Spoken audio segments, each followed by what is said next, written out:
travaille sur l'impact qu'a eu la Première Guerre mondiale sur les paysans français au point de vue culturel et politique. Alors essentiellement dans la période de l'entre-deux-guerres, mais je dois également étudier 1914-1918 et éventuellement 1940-1944.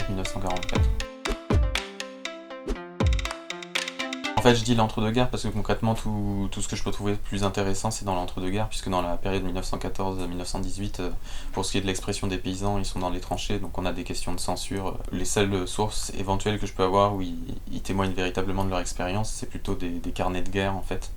Et le problème, c'est que contrairement à la correspondance, ça a été moins conservé. Et pour 1940-1944, on a un autre problème qui est le fait qu'on est donc sous un régime fasciste, le régime de Vichy, et que donc évidemment les opinions qui ne vont pas dans le sens du régime sont aussi réprimées. Et il y a toute une propagande qui est faite justement autour de la question paysanne, du retour à la terre, qui fait que c'est un peu dur de dépasser pour aller chercher des opinions plus représentatives de l'ensemble de la paysannerie de l'époque. Le problème de l'historiographie par rapport à l'historiographie de la Grande Guerre, c'est que justement la question des paysans n'a pas été abordée du tout. C'est-à-dire que globalement ils constituent près des 3/5e, entre 3/5e et 4/5e de l'armée française de l'époque.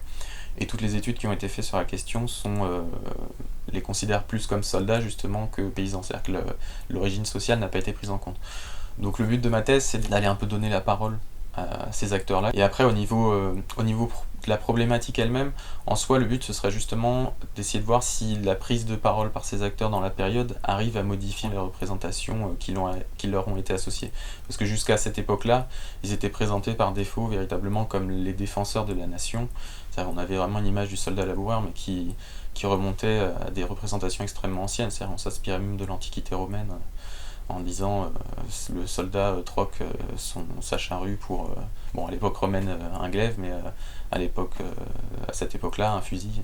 Donc c'est pour voir justement si le fait que ces paysans-là, ils arrivent à modifier ces représentations, et aussi à les utiliser, justement à utiliser le sacrifice qu'ils ont fait pendant cette période 14-18 pour influer sur la politique, et aussi justement voir s'ils s'orientent vers le pacifisme ou non. Le problème étant que c'est assez dur d'aller chercher le point de vue des paysans eux-mêmes, sachant que ils laissent généralement assez peu de sources historiques. J'étudie mes sources de manière chronologique pour que ce soit plus pratique pour moi. Donc pour l'instant, j'ai vu essentiellement la période 1914-1918.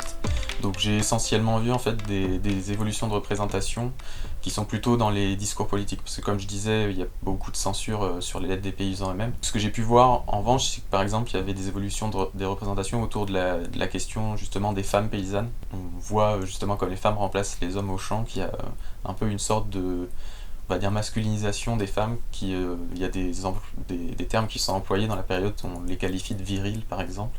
Donc c'est intéressant, on a déjà des premières modifications du langage autour des paysannes en tout cas.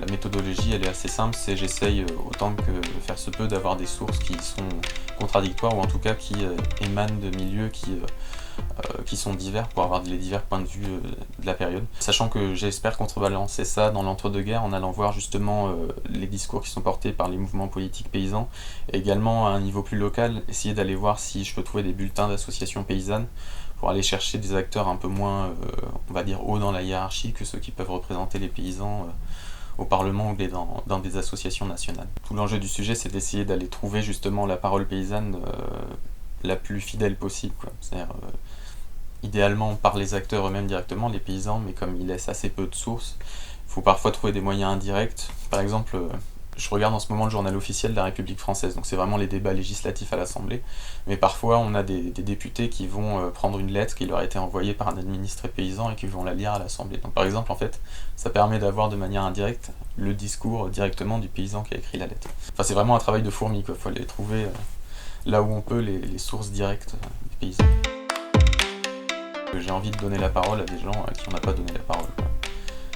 C'est ce que j'avais fait déjà dans mon mémoire, et c'est ce que je compte faire avec cette thèse-là.